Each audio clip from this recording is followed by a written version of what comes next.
Shalom, shalom, soyez tous bénis dans le nom puissant de notre Seigneur Jésus-Christ de Nazareth. C'est la sœur Marcel Baba. J'espère que tout va bien chez toi. J'espère que tu prends plaisir à écouter mes vidéos, à les réécouter et aussi à les partager. Ce matin, je vais parler d'un sujet lourd, les faux prophètes. Je vais m'inspirer, bien sûr, de la Bible. Dans le livre de Matthieu, au chapitre 7, à partir du verset 15.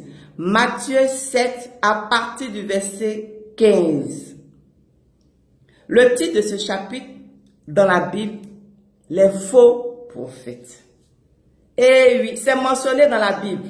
Donc, toi qui m'écoutes, toi chrétien qui m'écoutes, tu dois savoir ces choses.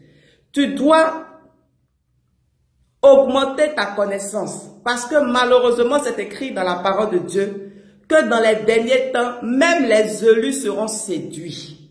Je ne sais pas qui est ton pasteur aujourd'hui. Je ne sais pas qui est ton prophète. Je ne sais pas quelle est son alliance avec Dieu. Dieu seul le connaît. Mais ce matin, je voudrais qu'on puisse partager sur ce sujet. Parce que je suis attristée, révoltée de savoir ce qui se passe dans beaucoup de ministères. Ça me fait mal. Et je dis, Seigneur, je vais enfin faire cette vidéo. Parce que beaucoup croient qu'ils sont dans des églises de Jésus. Beaucoup croient que leurs pasteurs sont de vrais serviteurs, de vrais servants de Jésus. Mais malheureusement, ce sont des hommes et des femmes qui ont fait des pactes avec le diable. Ce sont des hommes et des femmes qui font la sorcellerie dans l'église. Ce sont des hommes et des femmes qui combattent leurs propres fidèles. C'est grave. À la suite de beaucoup de constats, de témoignages, je dis, je vais faire cette vidéo. Parce que au jour du jugement dernier, beaucoup vont pleurer parce qu'ils vont découvrir, parce que le Seigneur Jésus va leur dire, je ne te connais pas. Tu vas dire, Seigneur, mais je te servais, j'étais dans l'église de ton serviteur, j'étais dans l'église de ta servante, comment tu peux me dire que tu ne me connais pas? Et le Seigneur Jésus va te dire ce jour-là, celui que tu appelles serviteur, servante ne me servait pas. Tu vas dire quoi? Mais on était une église de 10 000 membres. L'église était représentée dans le monde entier. Mais mon pasteur, c'était le premier pasteur du pays. Mon pasteur, il est connu partout dans le monde. Seigneur Jésus, ne me dis pas ça. Et oui, malheureusement, beaucoup font l'œuvre du diable. Ça me fait mal parce que, encore une fois, beaucoup de personnes croient que leur pasteur est un serviteur de Jésus, mais c'est un serviteur de Satan. Je vais lire la parole de Dieu. Matthieu 7 à partir du verset 15. Je disais que c'est un sujet lourd, mais à la suite de beaucoup de constats, de témoignages, de retours, je dis, mais Jésus, où allons-nous? On est censé aller à l'église pour être béni. On est censé aller à l'église pour avoir la solution à nos problèmes. Mais pourquoi on va dans certaines églises et nos problèmes augmentent? Pourquoi on va dans certaines églises et le pasteur nous attaque? Le pasteur nous maudit. Le pasteur nous arrache nos bénédictions. Ce n'est pas normal. Mon frère, ma soeur qui m'écoute, il faut te réveiller. Je ne sais pas ce qui se passe dans ton église. Je ne connais pas ton pasteur. Mais par cette vidéo de ce matin, je voudrais que tu puisses faire cette prière. Seigneur Jésus, est-ce que mon pasteur, mon prophète, ma prophétesse est ton véritable oint? Est ton véritable serviteur. Parce que c'est toi-même qui as dit dans ta parole, et je vais lire. Je vais dire ce que le Seigneur Jésus a dit. Il dit, dans Matthieu 7 au verset 15, gardez-vous des faux prophètes C'est le Seigneur Jésus qui a parlé. Il dit, gardez-vous des faux prophètes. Mon frère, ma soeur, ils sont là, ils existent. Depuis longtemps, il y a les faux prophètes. Depuis longtemps, il y a les faux prophètes. Gardez-vous des faux prophètes. Ils viennent à vous en vêtements de brebis. Mais au-dedans, ce sont des loups ravisseurs. Le Seigneur Jésus dit, ils viennent à nous avec des vêtements de brebis. Ils ont une apparence trompeuse. Mais au-dedans, ce sont des loups ravisseurs. Je ne sais pas comment tu as connu ton pasteur. Je ne sais pas comment tu as été évangélisé. Mais tu te trouves dans une église. Certainement, tu as été touché par les prédications. Tu as été touché par les messages de cet homme de Dieu, de cette femme de Dieu. Ou c'est quelqu'un qui t'a invité. Ou c'est quelqu'un qui, je ne sais comment tu es arrivé là. Dieu seul le sait. Mais j'espère que ton pasteur, que ton prophète n'est pas un loup ravisseur. C'est le Seigneur Jésus qui parle, ce n'est pas moi.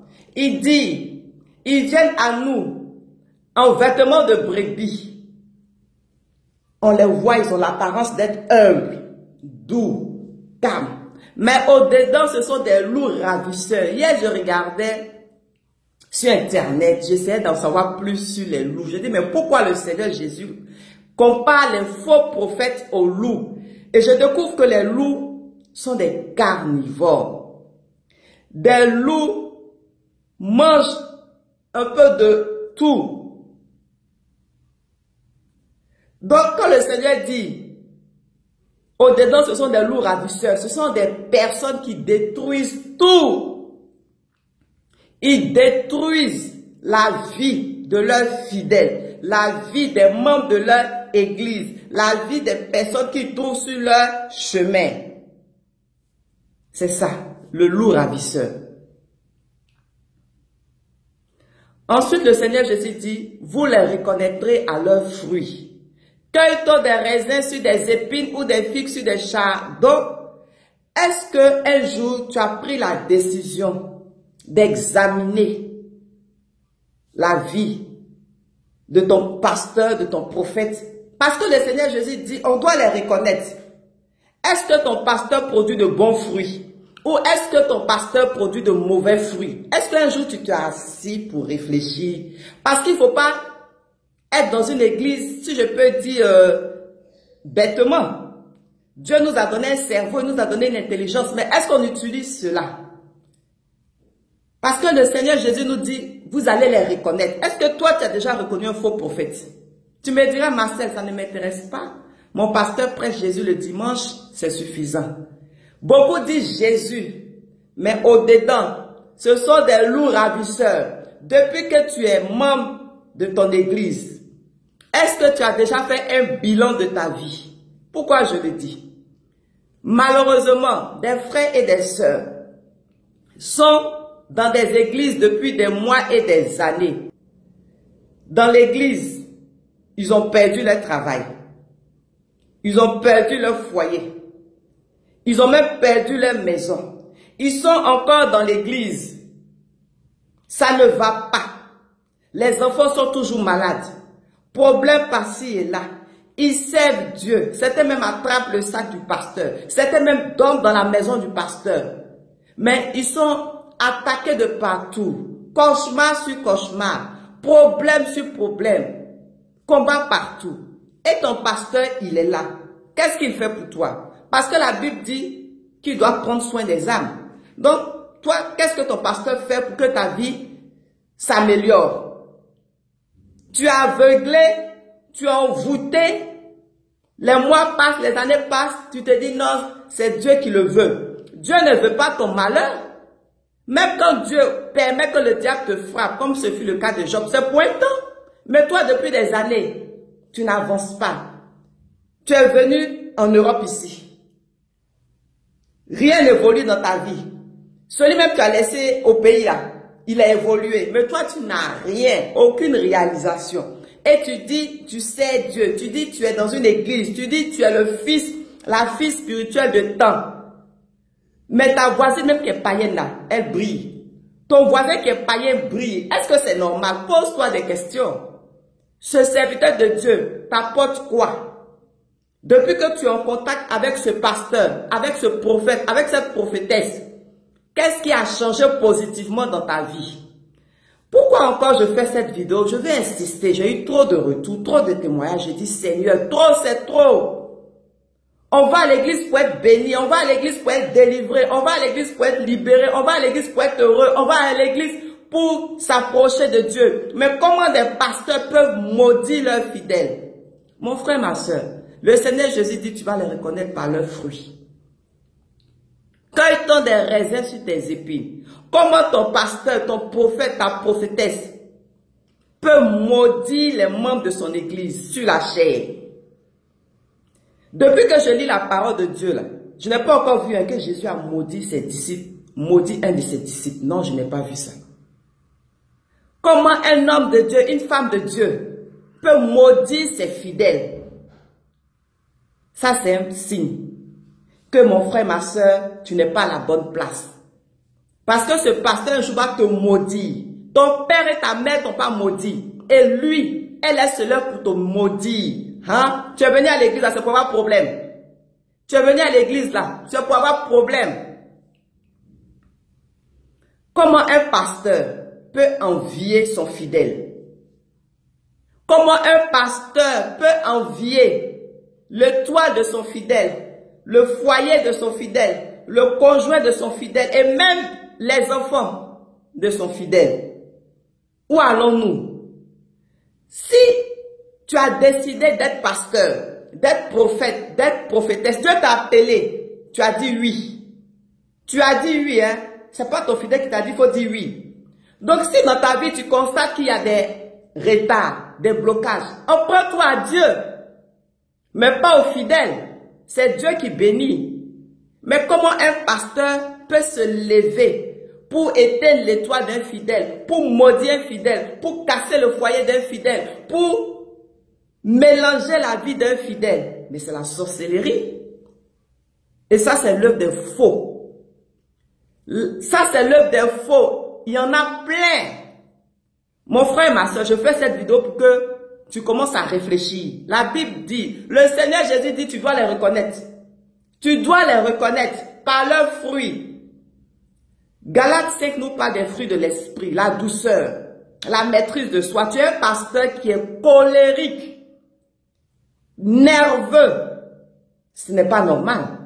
Tu es pasteur, tu as répondu à l'appel de Dieu et tu es colérique. Quand tes fidèles vont à l'église, même ils ont peur parce qu'ils ne savent pas ce que tu vas dire aujourd'hui. Hein? Souvent même leurs propres pères, leurs propres mères ne sont pas colériques. Mais toi, pasteur, qui est censé montrer la voie du Seigneur, qui est censé bénir les fidèles, parler de la part de Dieu aux fidèles, tu es colérique. Ça, ce n'est pas un fruit de l'esprit. Le fruit de l'esprit, c'est la maîtrise de soi, c'est la douceur. Tu n'as pas le droit de fatiguer tes fidèles. Je dis, on va à l'église pour être béni. On ne va pas à l'église pour être maudit, pour que notre situation se complique. Vous les reconnaîtrez à leurs fruits. Quels sont les fruits de ton pasteur? Peux-tu me dire quels sont les fruits de ton pasteur? Est-ce que ton pasteur porte de bons fruits? Comment un pasteur peut critiquer ses fidèles sur la chair et chez lui à la maison? Quand des personnes rendent visite à ton pasteur, il prend plaisir de parler des autres membres de l'église, les critiquer. Un pasteur doit prier pour ses fidèles, doit fléchir ses genoux pour les fidèles, doit intercéder pour ses fidèles, mais c'est le pasteur qui critique ses fidèles. Chez lui à la maison, même sur la chaise, il prend le micro. Tu as appelé ton pasteur, tu as vu ton pasteur, tu t'es confié à lui. Ton problème là, c'est ça, il va venir prêcher le dimanche. Et tu regrettes d'avoir parlé à ton pasteur. Aucune sagesse. Le Seigneur Jésus dit, tu vas les reconnaître par leurs fruits. Pasteur jaloux de la maison de son fidèle. Jaloux. Mais si tu n'as pas de maison, il faut t'en prendre à Dieu. Si tu n'as rien, il faut t'en prendre à Dieu. Parce que quand tu as dit, oui Seigneur, je vais te servir, tes fidèles n'étaient pas là. Ils t'ont pas dit, faut accepter, faut accepter. Non. Tu as décidé, tu as de servir Jésus, tu as dit oui. Donc quand tu as un manquement, c'est au Seigneur Jésus que tu dois t'adresser. Mais tu ne dois pas insulter tes fidèles, maudire tes fidèles, gronder tes fidèles. dis à tes fidèles, ça ne va pas chez moi. Depuis que je suis avec vous, depuis que je vous sais, ça ne va pas. J'ai pas de maison, j'ai pas de mari, j'ai pas de femme, j'ai rien réalisé au pays. Aïe, tu dis ça à tes fidèles, pourquoi? Quand tu as dit, oui Seigneur, je vais te servir là, c'est nous on t'a poussé à servir Jésus. Prends-toi à Jésus. Tu as venu fatiguer les fidèles. Nous, on vient à l'église pour être béni. On vient à l'église pour être libéré. On vient à l'église pour s'approcher de Dieu. Mais tu vas nous expliquer tes problèmes. Et comment des fidèles peuvent financièrement faire ordre de virement à leur pasteur. Mais leur propre père et leur propre mère au pays là, ils font pas ordre de virement. Ton père et ta mère sont dans la pauvreté. Et toi, tu engraisses ton pasteur. Et ce pasteur-là te maudit le jour qu'il est fâché. Ce pasteur-là te chasse de son église le jour qu'il est fâché. Ce pasteur-là t'humilie. Il t'expose publiquement. Voici le travail des faux. La Bible dit on va les reconnaître par leurs fruits. On va les reconnaître par leurs fruits. Tu donnes à l'église. Tu t'investis dans une église. Mais tu perds ton travail. On t'arrache tes papiers. Tu divorces. Est-ce que c'est normal? Ouvre tes yeux. Ouvre tes yeux. Commence à prier, Seigneur Jésus. Ce que la sœur a dit, c'est vrai. Hein? Depuis que je suis dans ce ministère-là, mais ça ne va pas chez moi. J'ai perdu mon travail. J'ai perdu ceci. J'ai perdu cela. Pourtant, c'est moi qui attrape le sac du pasteur. C'est moi-même qui lave ses habits. Mais pourquoi ça ne va pas dans ma vie? Quand tu sèmes dans une bonne terre, là, tu reçois les bénédictions en retour. Mais quand tu sèmes dans une mauvaise terre, tu reçois les mauvaises choses en retour. Il y a pasteur sorcier, si tu ne le sais pas. Oui. Comment des personnes peuvent me dire, Marcel, je rêve où je vois mon pasteur venir coucher avec moi. Je rêve où je vois mon pasteur qui vient coucher avec mon mari ou avec ma femme. Mais ça, c'est la sorcellerie dans l'église, pas dehors. Dans l'église, pas dehors. C'est pour cela, frères et sœurs, je veux vous dire, il faut prier. Dis, Seigneur, montre-moi le vrai visage de mon pasteur. Montre-moi le vrai visage de mon pasteur. Parce que tu dis, dans les derniers temps, même les élus seront séduits. J'ai regardé à telle chose pour venir dans cette église. Ou telle personne m'a invité. Maintenant, je suis dans cette église-là. C'est vrai qu'il y a des choses bizarres. Je me suis jamais posé des questions. Mais à cause de la vidéo de la sœur Marcel, Seigneur Jésus, il faut m'éclairer. Parce que je ne veux pas pleurer le jour du jugement. Je ne veux pas pleurer. Je ne veux pas pleurer. Seigneur Jésus, je suis où? Est-ce que je suis dans ta maison ou pas? Pasteur, faux pasteur, pasteur sorcier. Tu envies le foyer de ton fidèle, pourquoi? Qui bénit? C'est Dieu. Tu n'as pas de maison, tu t'en prends à tes fidèles. Pourquoi? C'est à cause de ton fidèle, tu n'as pas maison. C'est à cause de ton fidèle, tu ne travailles pas. À cause de ton fidèle, tu n'as pas l'argent. Le Seigneur Jésus dit, gardez-vous des faux prophètes. Quand le Seigneur Jésus te révèle que ton pasteur c'est un faux, ton prophète c'est un faux, ta prophétesse c'est une fausse, il faut fuir. Faut pas avoir pitié, faut pas avoir compassion, parce que la personne va finir avec toi. Le peu que tu as encore là, elle va venir t'arracher. Il va venir t'arracher ça. Parce qu'ils n'ont pas de pitié, ce sont des loups. Ce sont des loups ravisseurs. Là où il y a bénédiction, là, ils arrachent, ils déchiquettent. Regarde ta vie. Regarde ta vie, examine ta vie. Ça fait combien d'années tu es dans l'église? Tu n'es pas marié, ou tu es fiancé depuis là, tu n'es pas encore marié, ou tu cherches enfant depuis tu n'as pas encore enfant. 5 ans, 10 ans. Et ton pasteur, il est là, il fait rien pour toi. Jamais un jour ton pasteur intercédé pour toi. Jamais un jour le pasteur s'est levé pour jeûner pour toi. Mais tu es toujours là. Tu donnes toujours ton temps. Tu donnes toujours ton argent. Tu es présent à tous les programmes de l'église. Et ça ne va pas dans ta vie. Je fais cette vidéo parce que, comme je dis, je suis attristée. Je suis vraiment attristée. Il y a tellement de choses à dire sur ce sujet. Mais j'espère que cette petite vidéo t'a fait du bien. Et que à partir d'aujourd'hui, tu vas parler à Jésus. Tu vas dire, Seigneur Jésus, révèle-moi le vrai visage de mon pasteur. Révèle-moi le vrai visage de mon prophète, de ma prophétesse. Parce que tu ne veux pas que je meure. Parce que tu ne veux pas que je souffre. Seigneur Jésus, où suis-je? Suis-je dans ta maison ou dans la maison de Satan? Et quand le Seigneur Jésus va te dire, tu es dans ma maison, tu demeures fidèle. Tu demeures fidèle. Tu demeures fidèle. Mais si le Seigneur Jésus dit, tu es dans la maison de Satan, il faut fuir. Il faut partir. Faut pas avoir pitié. Faut pas avoir pitié. Parce que si ton pasteur est un loup ravisseur, il va finir avec toi. J'espère que tu as été béni. Dieu te bénisse et je te dis à bientôt.